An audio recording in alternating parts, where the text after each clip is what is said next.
Assalamualaikum warahmatullahi wabarakatuh. Kembali lagi bersama kami di podcast Pendidikan Khusus.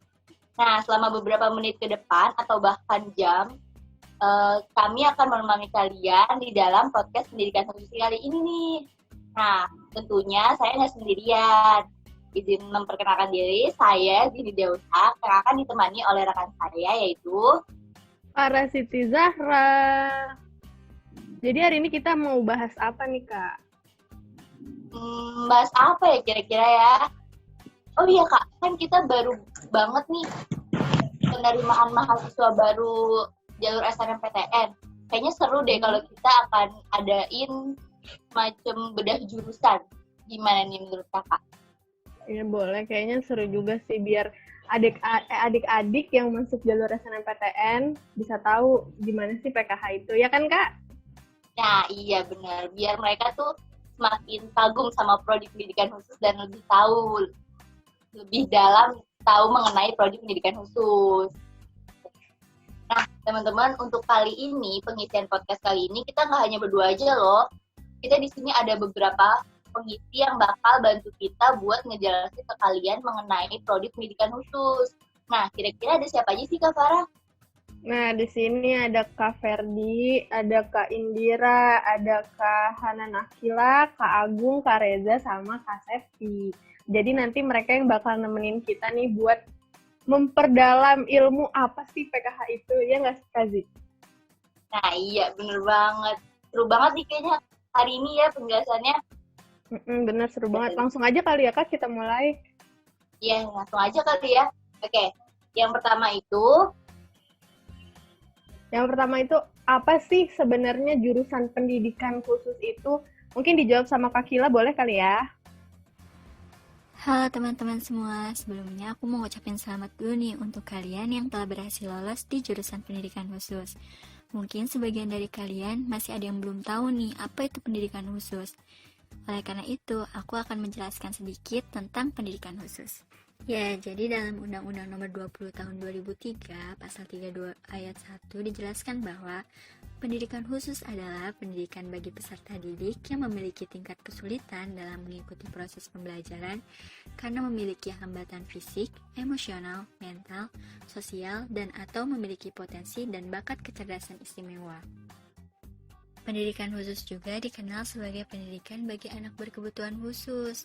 Anak berkebutuhan khusus itu apa sih, Kak? Anak berkebutuhan khusus itu adalah anak yang memiliki karakteristik khusus yang berbeda dengan anak pada umumnya. Di antaranya seperti tunanetra, tunarungu, tunagrahita, tunadaksa, tunalaras, kesulitan belajar, gangguan perilaku, bahkan anak berbakat juga loh. Karena karakteristik anak berkebutuhan khusus itu berbeda dengan anak pada umumnya, makanya hadirlah pendidikan khusus yang dapat mengakomodasi peserta didik yang memerlukan layanan spesifik yang sesuai dengan kebutuhan dari peserta didik itu sendiri, teman-teman. Makanya layanan pendidikan bagi anak berkebutuhan khusus ini dirancang untuk mengakomodasi karakteristik anak yang memiliki kebutuhan khusus yang tidak dapat diakomodir oleh kurikulum sekolah pada umumnya. Pendidikan khusus ini membawa banyak manfaat loh teman-teman buat anak itu sendiri, karena melalui pendidikan tersebut kita dapat mengetahui kemampuan apa yang dimiliki anak berkebutuhan khusus yang seterusnya bisa dikembangkan menjadi sesuatu yang berguna bagi kehidupannya. Nah, jadi teman-teman, di jurusan pendidikan khusus ini nanti kamu akan mempelajari berbagai keterampilan dalam mengidentifikasi ABK, melakukan assessment, dan memberikan intervensi kepada ABK. Kamu juga akan diajarkan cara merancang kurikulum untuk ABK, strategi pembelajaran khusus, dan berbagai metode pembelajaran yang disesuaikan dengan kebutuhan anak. Selain itu, kamu juga akan mempelajari berbagai keterampilan tambahan seperti orientasi mobilitas, baca tulis huruf braille, dan sistem komunikasi dan keterampilan lainnya loh. Mungkin segitu dulu aja kali ya gambaran singkat mengenai pendidikan khususnya, karena masih ada kakak-kakak yang lain juga tuh yang akan menjelaskan secara detail tentang pendidikan khusus. Silakan Kak Zi dan Kak Farah. Nah, selanjutnya setelah tadi kita tahu tentang apa sih prodi pendidikan khusus itu, nah kita akan lanjut nih ke mata pelajaran atau mata kuliah apa aja sih yang dipelajari dalam prodi pendidikan khusus itu. Nah, boleh tolong dijelasin nih sama Kak Indira. Yuk, dipersilakan Kak Indira. Halo semuanya, apa kabar nih? Semoga Baik. sehat-sehat aja ya. Nah, jadi mungkin di sini pada kepo dong, kita tuh belajar apa aja sih di pendidikan khusus? Nah, kalau misalnya aku kasih gambaran, mata kuliah di Prodi itu dibagi menjadi 3 yang utama. Yaitu yang pertama ada perspektif, pembelajaran, lalu yang terakhir adalah pendalaman. Kalau perspektif itu berarti kita mempelajari mengenai ilmu dasar mengenai kekhususan tersebut, misalnya autis. Nah, nanti kita akan mempelajari apa sih penyebab autis, apa itu autis dan segala macamnya. Lalu selanjutnya adalah pembelajaran. Nah, kalau mengenai pembelajaran ini tentunya pasti kita akan terjun langsung ke anak berkebutuhan khusus tersebut.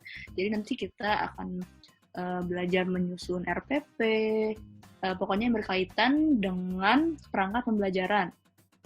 Lalu yang terakhir adalah pendalaman. Nah, kalau untuk pendalaman ini biasanya itu untuk apa ya istilahnya ya? Kayak untuk fokusnya. Jadi ketika kamu sudah semester akhir, nanti kamu akan memilih kekhususan yang menurut kamu passion kamu. Nanti kamu mau ngajar di mana gitu. Itu singkatnya. Wah, seru banget ya, Kak. Ternyata mata kuliah yang dipelajarin berarti di semester awal nanti kita belajar dulu nih perspektif. Kita harus tahu dulu ya kan, Kak Zi? Iya, bener banget tuh. Berarti kita diperkenalkan dulu ya sama dunia pendidikan khususnya itu, baru masuk ke pembelajaran yang mungkin lebih mendalam lagi. Betul. Terus di semester selanjutnya kalau kita udah belajar perspektif, kita belajar pembelajaran. Jadi kita nyiapin gimana sih cara belajar buat anak-anak yang ada di pendidikan khusus, ya kan Kak Zi? Iya, bener banget tuh.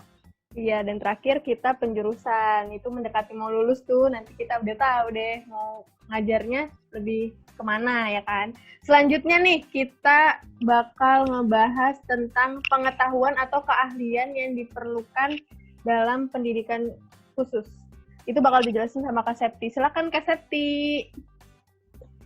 Halo semuanya, terima kasih Kak Zi dan Kak Farah yang sudah menyampaikan pertanyaan dari teman-teman yang kepo sama prodi pendidikan khusus ini nih, prodi kita. Nah, pertanyaan yang muncul tadi itu, pengetahuan atau skill apa yang dikuasai oleh mahasiswa pendidikan khusus? Nah, tentunya teman-teman, karena kita ini adalah background-nya pendidikan, maka kita akan mendapatkan pengetahuan tentang perkembangan peserta didik nih. Tahapan-tahapan perkembangan dari berbagai macam usia. Nah, kita juga tahu pengetahuan tentang anak-anak berkebutuhan khusus seperti tunanetra, tunarungu, tunadaksa, tunagrahita, autis, Down syndrome, dan anak berbakat ataupun yang lain-lainnya. Nah, kita jadi tahu nih seperti apa anak tunanetra itu, bagaimana karakteristiknya, seperti itu. Untuk skill, teman-teman perlu tahu nih, skill yang akan atau yang harus dikuasai oleh mahasiswa pendidikan khusus itu yang tentunya skill mengajar. Nah, karena yang seperti tadi saya bilang ya, karena kita backgroundnya pendidikan, jadi skill yang kita kuasai itu skill mengajar. Nah, untuk teman-teman nih yang memang dari awal sudah ada ketertarikan dengan mengajar, nanti bisa dimaksimalkan lagi. Untuk yang belum atau sama sekali belum pernah nih berkecimpung di dalam dunia pengajaran, teman-teman bisa coba untuk mengasah kembali di sini gitu. Skill selanjutnya itu ada skill berkomunikasi. Teman-teman perlu tahu bahwa skill berkomunikasi ini sangat dibutuhkan dan sangat penting untuk nantinya kita berinteraksi dengan anak berkebutuhan khusus. Jika kita sudah menguasai skill komunikasi dengan baik, maka nanti kita akan dengan mudah berkomunikasi dengan anak berkebutuhan khusus. Kita akan tahu apa yang dia inginkan, apa ya yang ingin dia sampaikan melalui komunikasi yang terjalin. Seperti itu ya teman-teman. Terus yang selanjutnya nih, ada skill interpersonal, skill membangun hubungan yang baik dengan orang lain. Tentunya dalam berinteraksi dengan anak berkebutuhan khusus, kita perlu adanya hubungan yang baik dengan anak berkebutuhan khusus. Apalagi kalau kita sedang mengajar di dalam kelas nih, skill interpersonal itu benar-benar dibutuhin banget agar proses pembelajaran yang terjadi di dalam kelas itu berjalan dengan lancar dan dengan. Selanjutnya ada skill berbahasa isyarat. Yang teman-teman tahu, prodi kita ini ciri khasnya itu ada di dalam bahasa isyarat ya kan, terkenal dengan bahasa isyarat. Kalau teman-teman mempunyai skill berbahasa isyarat, nanti teman-teman akan mudah berkomunikasi dengan teman-teman tunarungu atau teman-teman tuli. Mungkin segitu ya teman-teman, pengetahuan dan skill yang dikuasai oleh mahasiswa pendidikan khusus. Untuk hal lainnya, teman-teman boleh tanya lagi ke yang lain atau bisa cari tahu dari sumber-sumber yang ada. Semangat mengasah skill ya teman-teman, dan semangat menambah pengetahuan di prodi pendidikan khusus ini. Terima kasih, kembali lagi ke Kak Farah dan Kazi. Nah, selanjutnya nih setelah kita tahu mengenai prodi pendidikan khusus itu apa, mata kuliah yang dipelajari itu apa, sama keterampilan yang dimiliki itu apa. Pasti yang lainnya juga penasaran banget kan, prospek kerja dari pendidikan khusus itu apa sih? Nah, untuk prospek kerja sendiri, kita akan dibantu dijelaskan sama Kak Ferdi nih. Pada Kak Ferdi, boleh nih dipersilakan. Terima kasih kepada Kazi dan Kak Farah atas pertanyaannya. Pertanyaannya, bagaimana prospek kerja dari prodi pendidikan khusus ini? Pertama-tama yang harus kalian ingat, kalian tidak perlu takut ketika nantinya kalian tidak mendapatkan pekerjaan. Tetapi banyak lapangan pekerjaan yang tercipta untuk kalian bagi lulusan prodi pendidikan khusus. Pertama, kalian bisa menjadi seorang tenaga pengajar untuk anak berkebutuhan khusus. Kemudian, kalian bisa menjadi terapis untuk anak berkebutuhan khusus. Dan ketiga, kalian pun nantinya bisa masuk ke kementerian untuk menciptakan peraturan-peraturan baru untuk mensejahterakan dunia disabilitas. Jadi, kalian tidak perlu takut lagi jika tidak mendapat pekerjaan, karena pastinya ketika kalian lulus dari program studi ini, kalian akan mendapat pekerjaan.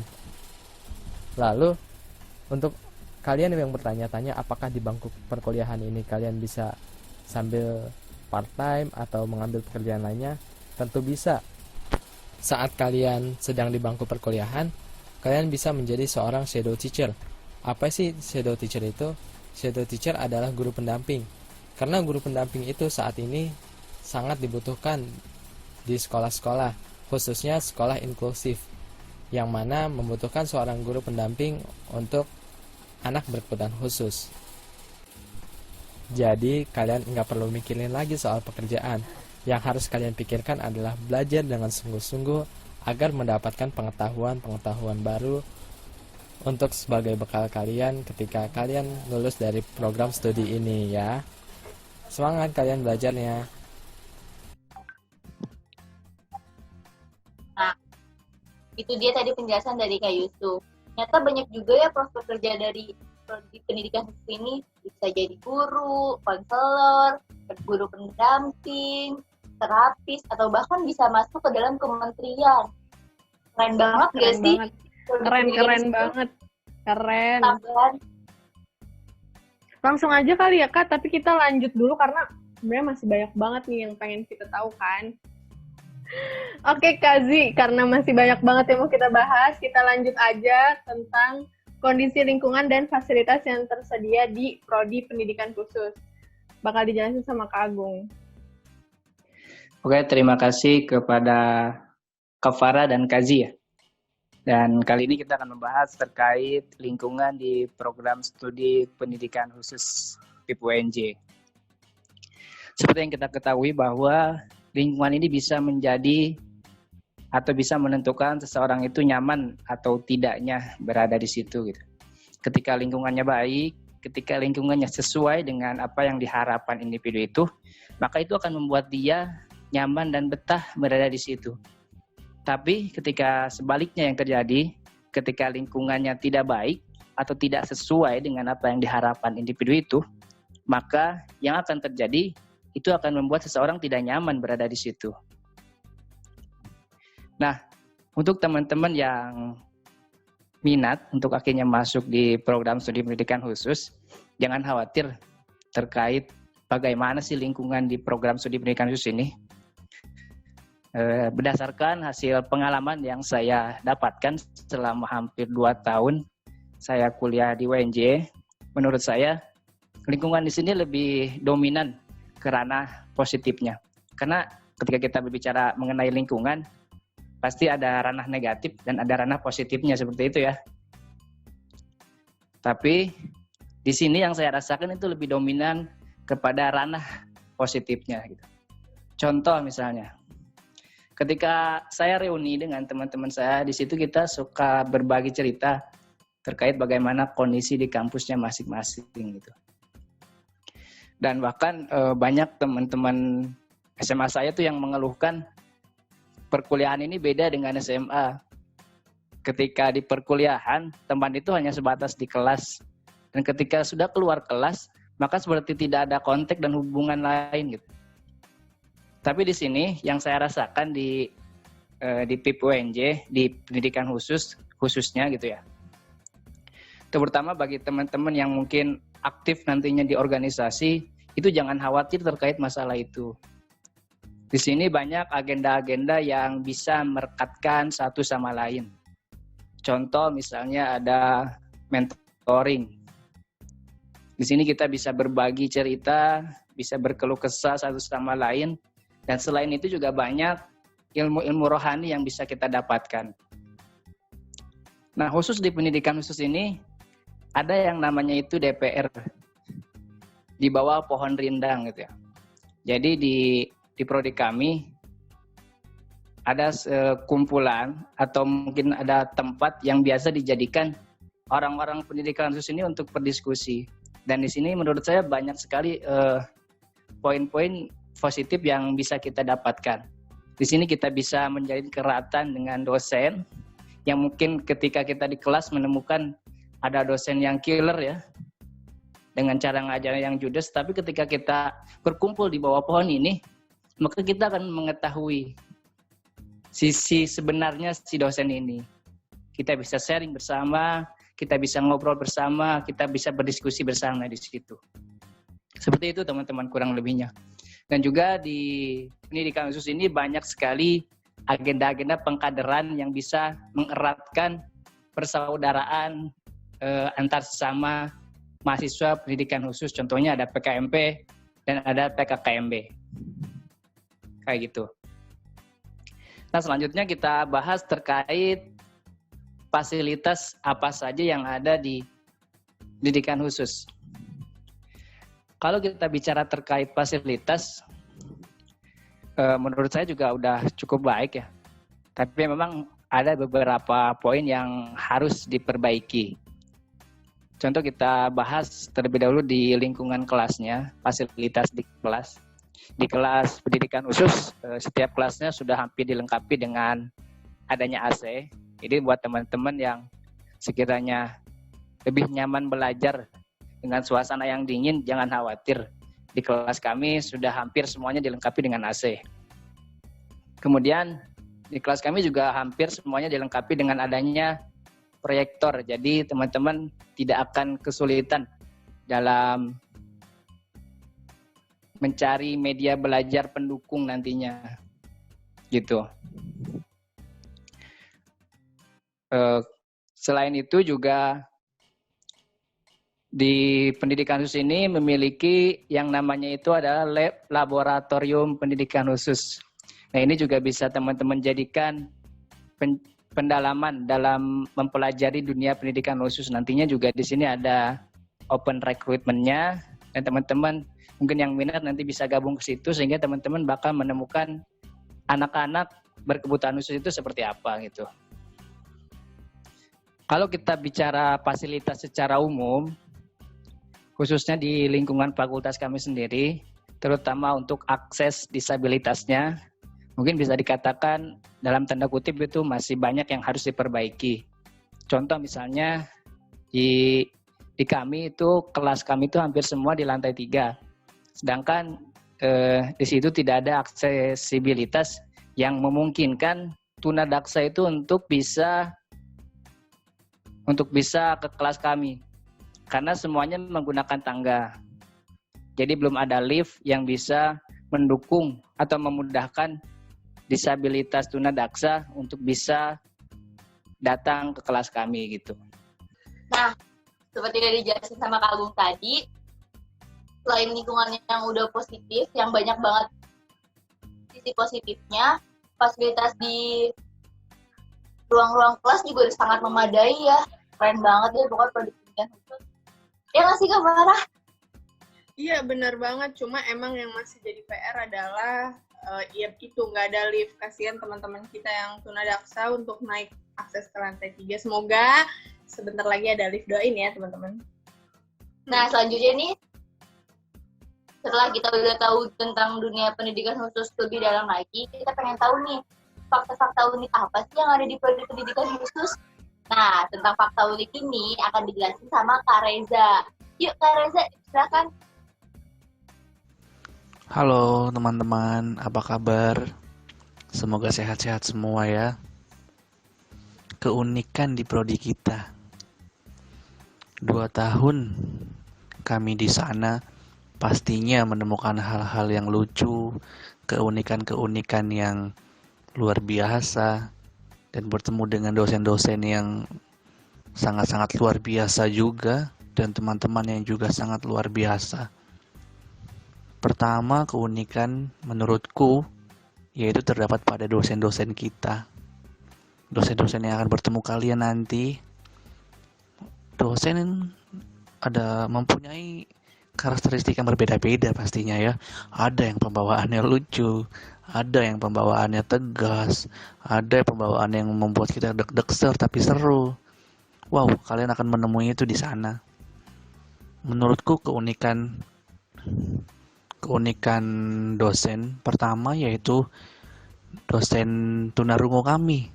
Wow, beliau sangat luar biasa, beliau sangat tegas, beliau seru, dan beliau ketika mata kuliah berjalan atau mata kuliah sudah mulai dan di pertengah perkuliahan, beliau selalu menyelipkan bagaimana cara berbicara dengan tunarungu, bagaimana mengartikan ini itu ketika anak tunarungu meminta ini itu apa yang mereka mau.